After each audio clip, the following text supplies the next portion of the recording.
The man, desperate to urinate, rushed to the toilet. Just as he was taking off his pants, he was stopped by his good friend. Not only did his friend stop him from using the toilet, but also told him to drink more water. Then the three of them, enduring the urge to urinate, entered the room. Trembling, they found the doctor. They took out fruits and flattered the doctor obsequiously. Only then did the doctor agree to take an extra tube of blood from them. They thought that drinking enough water would dilute the blood, making there more of it. They endured the pain of their bladders almost exploding and finally made it to the end. The three of them then rushed into the toilet at top speed. He used the money from selling blood to pursue the most beautiful village girl. He generously bought perfume for the woman, asked the meat stall owner to cut a large piece of meat to give to her, and took her to eat a lot of delicious food. But there is no such thing as a free lunch. He told the woman about today's expenses and asked when she would marry him. The woman found it absurd after hearing this and said she could return the things to him. And finally, she told him that she already had a boyfriend, who was the richest man in the village. The rejected man did not give up.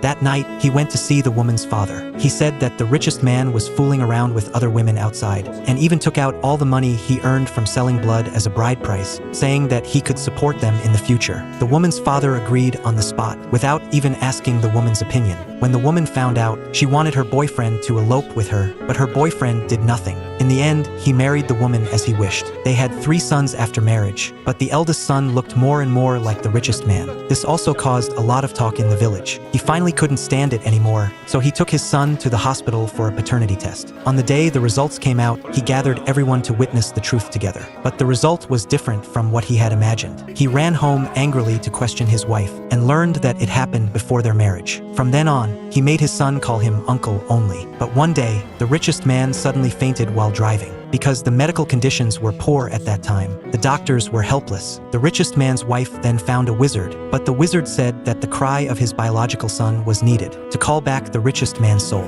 That day, the richest man's wife came to beg, promising to support the eldest son in school until he graduated from university. But the eldest son, looking at his unfamiliar biological father, couldn't call out. At this moment, he was seen hiding in the corner. The eldest son thought his father didn't want him anymore, so he cried out loudly, "Dad, don't go!" He, squatting aside, heard this, finally couldn't hold back and rushed into the room, scolding them for scaring the child. On the way back, the child couldn't help but feel happy. He also understood that even without blood ties, the emotions accumulated over these years were truly existent. But unfortunately, the eldest son also inherited the richest man's illness. Because it was discovered early, it could still be treated, but the cost was very high. Helpless, he began to sell blood in major hospitals in neighboring areas, letting the cold needle pierce his fragile blood vessels again and again. But the continuous blood drawing had made his body unable to bear it. Just during this blood draw, he suddenly collapsed on the floor of the hospital.